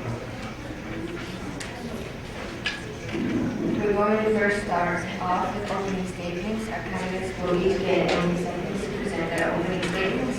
We will start off in alphabetical order. First will be Nat Bates. Good afternoon, everyone, and thank you for the opportunity. I'm Nat Bates. I've been your city council member. Should have known that I've been here so many years. I'm Nat Bates. I've been your city council member for some 35 years. Although I wasn't born here, I was raised perhaps 95% of my years here. I attended local schools, Steve Elementary, Harry Ellis, junior high, junior high school, Street High School, and eventually graduated from Contra Community College and later to San Francisco State University. My entire family, all graduated, my kids all graduated from Street High, and my grandchildren, many of them graduated from Street High. So I'm a local fellow. People know me. I know many of you, probably your grandfathers, grandmothers, fathers. So, as I said, I'm a local fellow. People trust me, and I represent them to the best of my ability. This council, this city mayor's race is about style, philosophy, and integrity, passion, and honesty. And as a result, I'll be discussing further my qualifications. Thank you. Thank you. Next, we will have Tom Bud. Thank you. First of all, I want to thank Joan and Samuel and the other people who organized this meeting for running such a great meeting. I'd like to ask you guys to come to our city council meeting and show us how you do this. Notice the candidates are so respectful to each other. The audience is respectful. What a change. So maybe we could take some of the spirit to the city council meeting. So I'm Tom Budd. I've served on the Richmond City Council for 19 years. I've lived in Richmond 41 years. My day job, I'm an architect. I have two sons who went to public schools, local public schools. One's now an architect, works with me. The other one's a lawyer. And now my grandkids are in Richmond public schools. And I think Richmond's a great place to live and has a great future. This election is about the future of Richmond, whether it will thrive as a safe, sustainable, healthy, and attractive community for young people, or lapse back into a company town. Whether we will value things like parks, trails, bike lanes, preserving our heritage, and urban agriculture, or whether all public policy decisions will be measured only by how they might benefit a few large businesses. So I'm about a sustainable Richmond. I'm about a Richmond that creates opportunity for young people, creates jobs, and that's what the future I want to see. Thank you. Thank you. Lastly, we have Uche Waenu. Thank you. Thank you, RYSE, for hosting this event. Living in Richmond. My name is Uche Waenu. I grew up in Washington, D.C. and attended high school in Washington, D.C. Been in Richmond now for 12 years. Came here and attended law school here and went back to school to receive my business degree, MBA. So this election, as you've heard from many people, is about the future of Richmond. It's about leadership. That's what it's all about. It's about opportunities for young folks. It's about opportunities for the folks in Richmond here that need support, that need help, and they are not getting it. It's about where we take this community. We have over 35% unemployment among the youth. No one is talking about it because they have no answer to it. That's part of the problem here. No one wants to talk about the issues. We're doing well, absolutely. But who is doing well? That's the question we need to ask. So when you look at our unemployment here, it's over 10%. So more than the national and state average. We have our mall that is shutting down. We have over 47 businesses have left the mall. So those are the issues we need to talk about. Those are the issues that face this community. And I truly believe that the folks I'm running against here have no answer to that. So let's move Richmond forward. Thank you.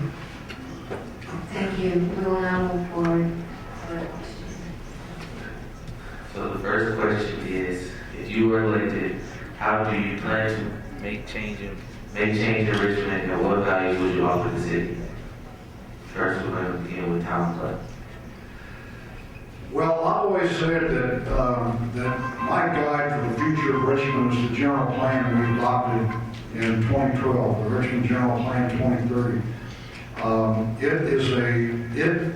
It portrays a very sustainable future, and it also portrays a future where growth and economic activity and jobs are very important.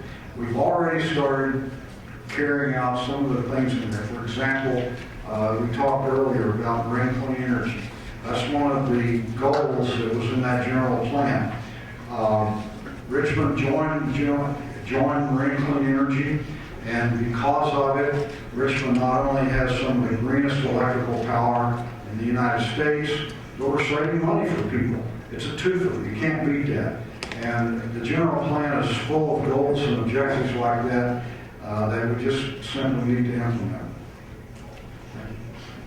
Thank you. Next, we will have Lucia Buarego. The biggest issue we have in Richmond here is culture. We have leadership issues in here, and we have city council that doesn't respect each other. So how do we get businesses to come to Richmond when we have bad image? The image starts with who we elect as our mayor, because that's the face of your community. So when we have a change here, that we actually begin to address the issues that we have. Unemployment, businesses not coming here, our schools not performing to the level that we expect them. And then, now we're having conversations as to how we can make those things better. So those are stuff that I intend to deal with as soon as I come in here. And then the issue of budget is something I intend to do to tackle by having a comprehensive budget in Richmond. Thank you. And lastly, we have Nat Davis. Well, first you have to provide solid, positive leadership. It doesn't make a difference whether you're in San Francisco, Oakland, New York, or wherever. That's the first thing you need. A strong leader who is fair, equitable, and will work for the entire city. We're going to talk about the budget, I presume, pretty soon. But if you don't have leadership, you have a dysfunctional council. We've had this for the last 7 years plus. And playing favoritism with individuals, being disrespectful of your business community, that plays such a vital role to your community in terms of employment opportunities, tax base. You got to have a city that's business friendly, that attracts rather than forces businesses out of the city. So I think it all boils down into leadership. The quality of leadership dictates how the city moves forward. Thank you.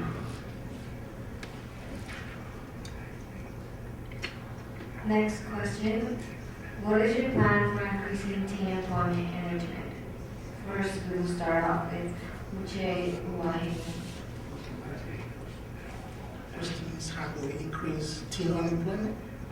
What is your plan for increasing teen employment in Richmond? Teen. So the question is how do we increase teen employment, correct? Yes.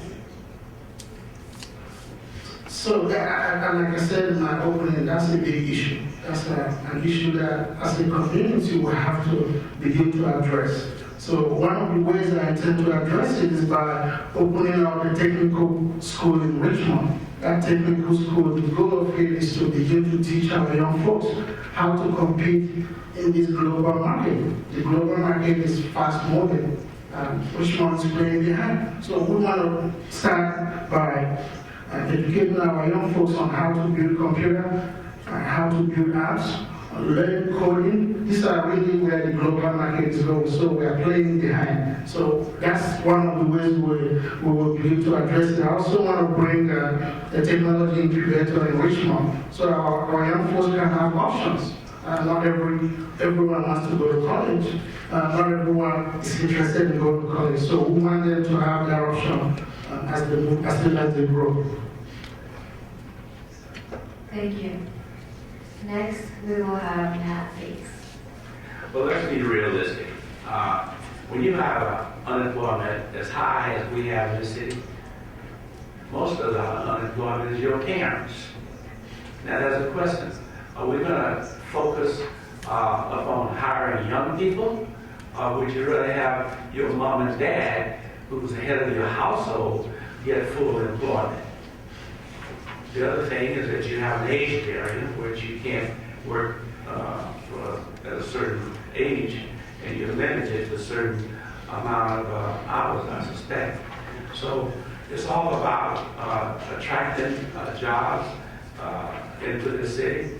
And most of the youth that I'm acquainted with works at McDonald's, some of the fast food operations. But to try to get, it's impossible to get in full-time employment. You got a choice. Kids with employment, or we're going to have your parents employed. Thank you. Lastly, we'll have Tom West. Well, there's two important reasons for young people to have jobs. One of them is simply to make money. A lot of young people need to make money to help their families make ends meet. But another really important reason is to build their own resume so they can get a better job when they get out of school or when they're a little older. And we need to build opportunities for both of those. We need to expand our summer youth employment program and get more businesses to step up and participate in it. And we also need to create opportunities where young people can do internships and do work as volunteers where they can learn, not only learn critical job skills, but they can put that down on their resume, and it'll help them get a full-time job or a permanent job once they're out of school or a little older. Thank you. The third question is, what issue in Richmond do you feel affects you the most? And we're going to start with that date. What's the question? What issue in Richmond do you feel affects you the most? What issue in Richmond affects the city the most? Affects the youth the most. The youth? Yes. Well, obviously crime. We've got to make a community safe for all of our young people. And I think our police department has done a very effective job. People have to feel safe in the community. And fortunately, we've started to dismiss, we've curtailed the gang activity. We live in one part of the city, we can't go to the other. Well, that's been diminished to a large extent. Safety is the #1 priority in this city for not only youth people, but for everyone. So I would say that safety is first. Being involved in programs and activities is second. And third is your education. You got to go to school and get you an education. Things are going to be extremely difficult down the road. So safety and education, two of the most important areas I think young people should be concerned about. Thank you. Next, we have Tom Flood. Well, I think clearly the most important thing for any young person is getting an education and getting as much education as you have. The amount of education you get determines what happens to you the rest of your life. It's absolutely clear. And this is one of the reasons that I became so interested and involved. You've heard Councilmember Rogers and Meyer talk about the Promise program that we negotiated into the $90 million Chevron Community Benefits Agreement. And the goal of that is to enable every high school graduate who lives in Richmond and goes to a public school here to have the money to go to college. You don't have to worry about it. You just have to worry about getting out of school and getting into college. And that's the most important thing that any young person can do for the rest of their lives. Thank you. And lastly, we have Lucian Guahemo. I think the number one issue we have here is closing that opportunity gap for young folks. That's a big issue that we need to begin to address. And how do we do that? It's education, number one. And when we're talking about education in the 21st century, it doesn't mean conventional education of 4 years college or university. What we're talking about is really providing people with technical skills to compete in the global market. We can't expect everyone to go to college. I've said that before. So that's number one. Number two issue. The second thing is the crime rate. Our young folks are often the victim of crime, and so we need to really improve that and make sure that they are provided safe places for them to study. Thank you. Thank you. Next question is, if elected, how do you plan to encourage youth input in local politics? We're going to start off with Tom Budd. Well, youth input into local politics is something that should be and is very important to all of us. And I think that we're doing that tonight. That's exactly what we're doing. But going beyond that, the city needs to make a policy to involve youth in as many things as we can. And the city's done a lot of this, and it's a foundation that we can build on. Just in the last couple of years, I've seen huge youth involvement in things like the Y Plan. We've seen youth involvement in the Richmond Food Policy Council, building healthy communities, the Youth Summit, and so forth. So these are all efforts that successfully involve youth, and it's a two-way street. We have to provide the opportunities, and the young people have to take enough interest in it to get involved. And that's been happening, and I look forward to see it continue to grow. Thank you. Next, we'll have Chair Wahino. Thank you. I think in this election, I have over 100 youth involved in my campaign. So I'm glad to say that I'm probably one of the reasons we're having this here. And I started getting involved in politics when I was a young person in Washington, D.C. I started volunteering. In fact, I was getting people registered in politics when I couldn't vote. So that's how involved I've been. And I'm glad to tell you that it's very critical for me that I get young folks involved, and I'm doing that. I'm not just saying it, I've been mentoring kids in this country for over 20 years. So I've mentored kids from high school, primary school, until college. So that's something I'm very passionate about, and I will continue to do that.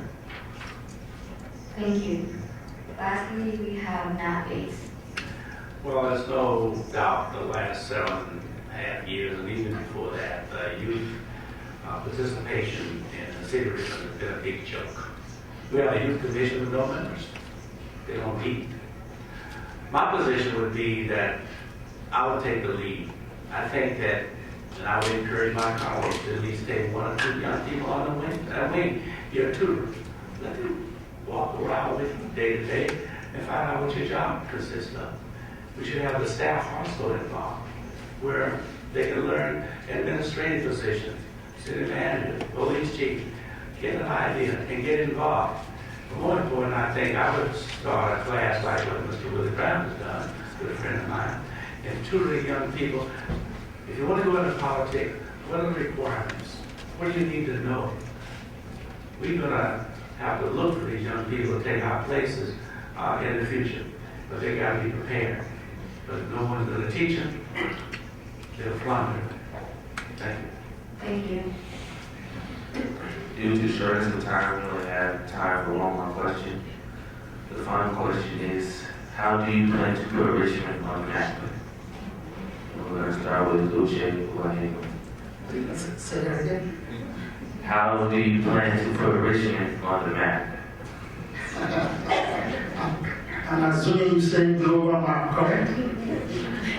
So, number one, thing to do is to elect me as mayor, then we'll begin that process. I think you need a mayor here that can bring the global appeal. That's what I bring to the game here. It's not a doubt about that. And also, that's how you attract businesses, is by having a mayor that people can actually want to engage, that can actually go out there. If you ask the other folks running for mayor, ask them the last time they went to Silicon Valley, they may not remember. That's the problem here. So we need a mayor that can actually go out there and get the job done. That's how you put Richmond in the global market and do it in a positive way. We don't want to do it in a negative way. I think we have enough bad image. So we want to really have somebody that want to do it, that has the passion to do it. So that's what I bring to the table. Thank you. Thank you. Next we'll have Nat Davis. Well, I can tell you one thing. I won't do like a passenger and go to take on Wall Street and go to Ecuador and a lot of other places. You get on the map all right, but it's a negative map. I'm not interested in the fanfare and the big publicity. What I want to do is get this city stabilized, get it back doing the job it's intended to do, and serve this community as they should. That means we got to balance our budget. $6.89 billion deficit. You can't operate in the city, and you can't provide any services until you get your budget balanced. This is in your own household. This is a company, a church, anywhere. You cannot spend more money than you take in. So the most important thing, get this city stabilized. I'm not interested in all the fanfare and the headlines. You do a good job for your citizen, that'd be the best publicity you can make. Thank you. We would like to ask the audience to refrain from comments. Lastly, we have Tom Blair. Thank you. Well, I would argue that Richmond is on the map. We have 32 miles of shoreline. We have more big trail than any city that's on San Francisco Bay. We have a national park, National Historical Park in Richmond.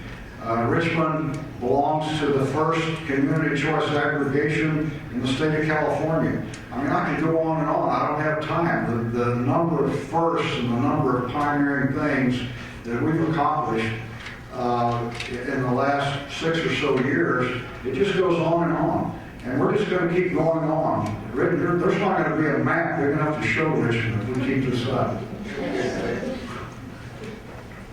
Thank you. Now we're going to move on to our closing statements, which you each have 1 minute for.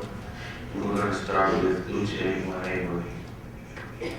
Thank you again for hosting us. And this election is bigger than the 3 of us here. This election is about Richmond, how we take our community. How do we change this community from the racial and economic divide that has really destroyed this community? How do we take it to the next level where we have someone that can represent everyone? That's what we look for in the mayor.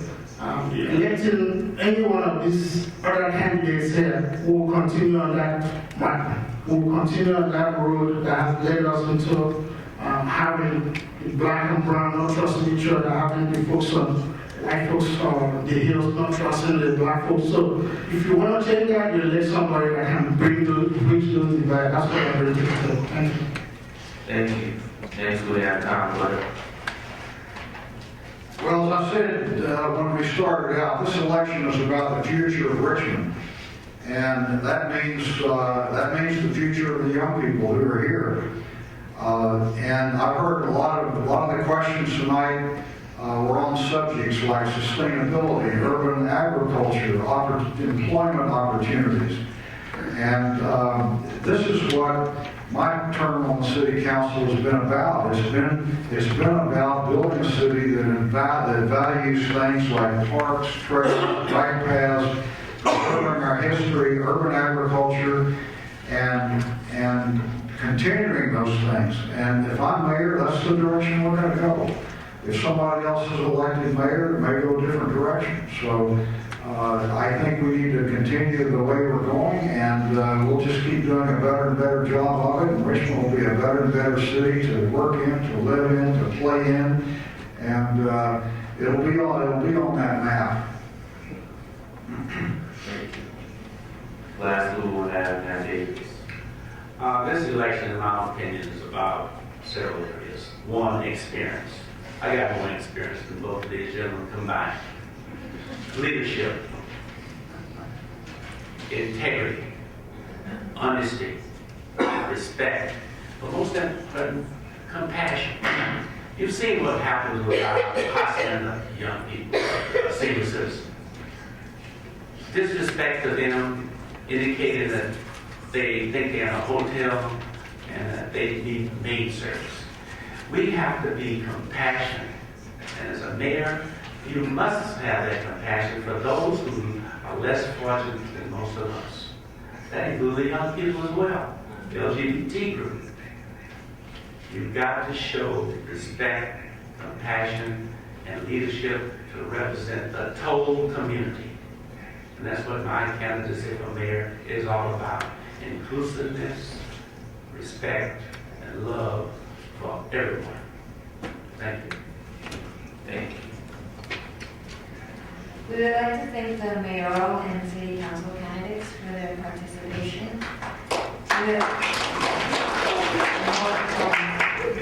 We would also like to thank the youth who submitted questions, the audience, our co-sponsors, the RYSE Center, the Investing Youth Coalition, and the League of Women Voters of West Contra, Costa County, KCRT for their technical support, and the City of Richmond for allowing us to use the space.